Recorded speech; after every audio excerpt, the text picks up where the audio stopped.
Sky international school दिशा online शिक्षण में आपका स्वागत है।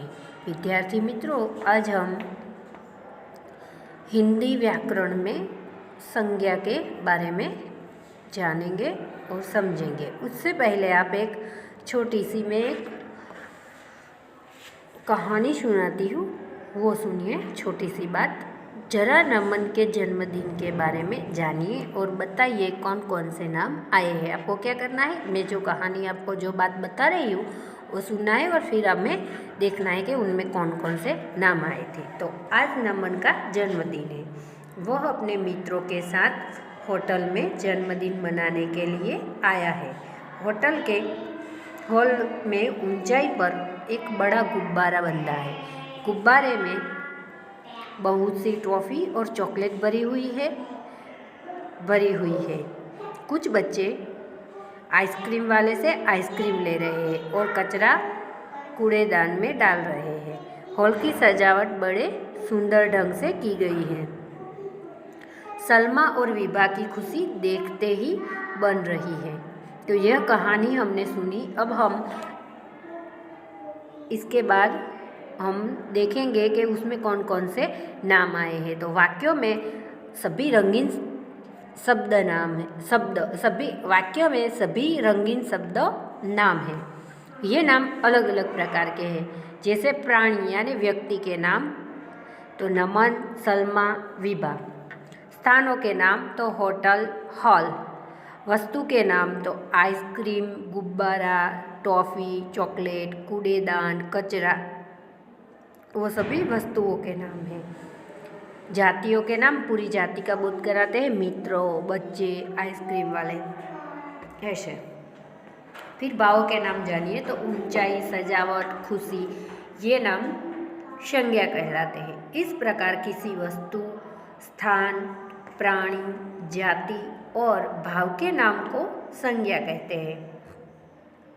संज्ञा के प्रकार, हिंदी में प्रकार को भेद भी कहते हैं। तो संज्ञा के भेद यानी प्रकार तो व्यक्तिवाचक संज्ञा, जातिवाचक संज्ञा, भाववाचक संज्ञा।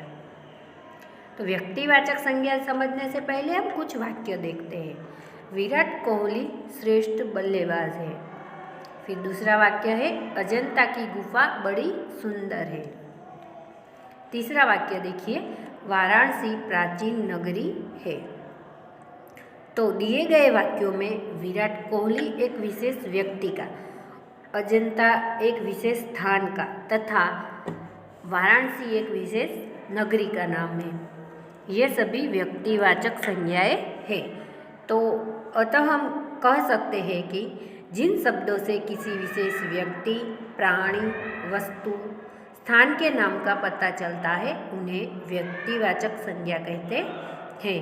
व्यक्तिवाचक संज्ञा के कुछ अन्य उदाहरण तो श्री राम, शिवाजी, ईसा मसीह, गुरु गोविंद सिंह, मुंबई, चेन्नई, अमेरिका, भारत, रामायण, हिंदी, संस्कृत, रविवार, जनवरी, होली आदि जो भी शब्द हैं वो व्यक्तिवाचक संज्ञा में आते हैं। अब हम जातिवाचक संज्ञा के बारे में जानेंगे। तो वाक्य देखिए, पक्षी आकाश में उड़ रहे हैं। डॉक्टर रोगी को देख रहे हैं। गीता एक पवित्र ग्रंथ है। दिए गए उदाहरण में पक्षी, डॉक्टर, रोगी और ग्रंथ शब्द सभी प्रकार के पक्षियों, डॉक्टरों, रोगियों और ग्रंथों के लिए प्रयोग किए जा रहे हैं। ये शब्द किसी विशेष प्राणी या वस्तु का ज्ञान न कराकर पूरी जाति का ज्ञान करा रहे हैं। ये सभी जातिवाचक संज्ञा है। अतः हम कह सकते हैं जिन शब्दों से किसी प्राणी, वस्तु या स्थान की पूरी जाति का पता चलता है उन्हें जातिवाचक संज्ञा कहते हैं। जातिवाचक संज्ञा के कुछ अन्य उदाहरण तो लड़की, आदमी, देश, गांव, पर्वत, दिन, महीना आदि। जातिवाचक संज्ञा को थोड़ा ध्यान से समझना जरूरी है क्योंकि अंग्रेजी व्याकरण के प्रभाव के कारण अब जातिवाचक संज्ञा में दो भेद माने जाने लगे हैं। तो दो प्रकार देखिए जातिवाचक संज्ञा के, एक समूहवाचक संज्ञा, दूसरा द्रव्यवाचक संज्ञा। समूहवाचक संज्ञा, सड़क पर भीड़ जमा है, यह मेरा परिवार है। तो इन वाक्यों में भीड़ परिवार शब्द समूह का ज्ञान करा रहे हैं, अतः यह समूहवाचक संज्ञा है। इसी को समुदायवाचक संज्ञा भी कहते हैं। तो हम कह सकते हैं कि जो शब्द किसी समुदाय का ज्ञान कराते हैं उन्हें समूहवाचक या समुदायवाचक संज्ञा कहते हैं। समूहवाचक संज्ञा के कुछ अन्य उदाहरण देखिए तो कक्षा, सभा, दल, टोली, बंडल, ढेर आदि। अब हम द्रव्यवाचक संज्ञा के बारे में जानेंगे। तो वाक्य देखिए, यहाँ शुद्ध दूध मिलता है। तांबे के बर्तन स्वास्थ्य के लिए लाभदायक है। तो पीछे जो वाक्य दिए गए हैं उस वाक्यों में दूध और तांबे शब्द द्रव्यों यानी पदार्थ का ज्ञान करा रहे हैं। ये द्रव्यवाचक संज्ञा है। तो हम कह सकते हैं जो संज्ञा शब्द द्रव्य अथवा धातुओं के नाम का ज्ञान कराते हैं उन्हें द्रव्यवाचक संज्ञा कहते हैं। द्रव्यवाचक संज्ञा के कुछ अन्य उदाहरण तो अनाज, दाल, सब्जी, तेल, लकड़ी, पत्थर, चावल आदि द्रव्यवाचक संज्ञा के उदाहरण हैं। भाववाचक संज्ञा, तो आज बड़ी गर्मी है। प्रेम और अहिंसा गांधी जी के मुख्य आदर्श थे। ये दो वाक्य में गर्मी, प्रेम और अहिंसा भावों के नाम हैं। इन्हें न तो हम देख सकते हैं और न ही छू सकते हैं। इन्हें केवल अनुभव किया जा सकता है। ये सभी भाववाचक संज्ञा है। अवस्था, भाव या स्वभाव का ज्ञान होता है उन्हें भाववाचक संज्ञा कहते हैं। भाववाचक संज्ञाएं बनाना, तो कैसे बना सकते हैं? कुछ शब्द मूल रूप में भाववाचक संज्ञा होते हैं जैसे सत्य, दया, अहिंसा आदि। कुछ भाववाचक संज्ञाएं जातिवाचक संज्ञा, सर्वनाम, विशेषण, क्रिया और अवयव आदि शब्दों से बनाई जाती है।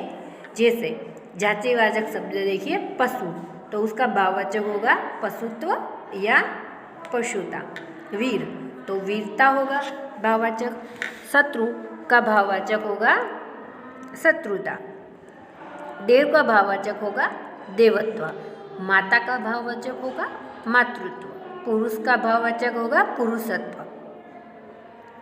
अब हम सर्वनाम से कैसे भाववाचक संज्ञा बनती है वो जानते हैं। तो सर्वनाम देखिए, निज का भाववाचक होगा निजत्व या निजता। अपना, तो अपनापन या अपनत्व। मम, तो ममत्व या ममता। सम का भाववाचक होगा समता। अहम का भाववाचक होगा अहंकारिता। अब हम सर्वनाम से भाववाचक संज्ञा, तो निज का निजत्व, अपना का अपनत्व, मम का ममत्व, सम का समता, अहं का अहंकारिता ऐसे होता है। अब विशेषण से बनने वाले भाववाचक, तो विशेषण से शील का विशेषण हो तो उसका भाववाचक बनेगा शीलता। सज्जन का सज्जनता। ठंडा का ठंडक।